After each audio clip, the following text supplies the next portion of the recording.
Ici, on est à Montdoubleau, donc c'est une commune du Nord Loir-et-Cher. On est dans le Perche. Et ici, c'est le parc Consigny, donc on est à côté des locaux de l'association Perche Nature. Un parc qui a été réaménagé d'ailleurs avec les conseils de l'association l'année dernière. Perche Nature, c'est une association de loi 1901 de protection de la nature et de l'environnement. Elle a 41 ans d'existence. Elle a été créée en 1980 sur le constat de la disparition du bocage. Donc, comme je l'ai dit, on est dans le Perche. Il y avait beaucoup d'arrachage de haies, de destruction de chemins creux, de mares. Et donc un petit groupe de bénévoles s'est monté pour créer l'association Perche Nature. De fil en aiguille, l'association a diversifié ses champs de compétences sur la sensibilisation scolaire, la sensibilisation au grand public et les études naturalistes. Parce qu'à cette époque, il n'y avait pas de connaissances exhaustives de la faune et de la flore. Les derniers inventaires remontaient à la fin du 19e siècle. Et donc l'une des premières missions de l'association Perche Nature, ça a été de faire un bilan des connaissances sur le territoire. Aujourd'hui, il y a 4 salariés qui travaillent en conseil aux collectivités. Donc ça peut être sur des projets d'aménagement, sur le souhait de s'adapter au changement climatique. Il y a un gros projet qui s'appelle Objectif Climat 2030.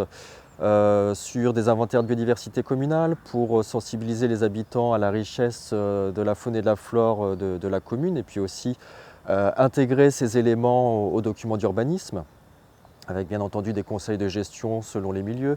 On en revient toujours aux haies, aux mares, mais ça peut être aussi les zones humides. Et puis beaucoup d'animations scolaires pour sensibiliser les enfants à la biodiversité, mais aussi, comme je le disais, au développement durable. Ça peut être la gestion des déchets, le tri. Ça peut être la quantité et la qualité de la ressource en eau, la qualité de l'air, tout un panel de thématiques qu'on développe au sein de Perche Nature. Et dernière thématique sur laquelle on œuvre, c'est de représenter les citoyens à tout un tas de commissions et comités départementaux et régionaux. Alors, il y en a plus de 25 sur l'aménagement du territoire, sur les déchets, sur les risques sanitaires et technologiques, sur la faune sauvage captive par exemple. Et là, on est agréé de débat public et donc on peut représenter les citoyens sur ces comités.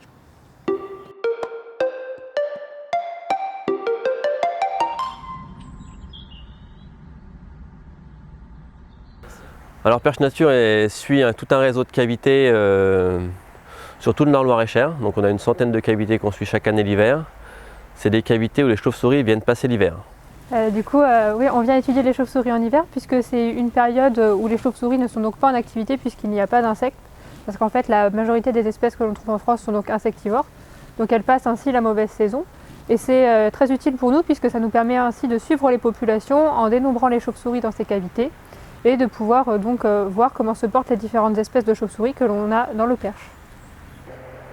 Alors quand on vient ici, on dénombre les chauves-souris. Donc souvent on est une petite équipe, 2-3 personnes maximum pour ne pas déranger les chauves-souris. Et on déambule dans les couloirs, dans les cavités, qui peuvent faire plusieurs kilomètres de long. Et on recense les chauves-souris. On identifie les espèces et on les dénombre.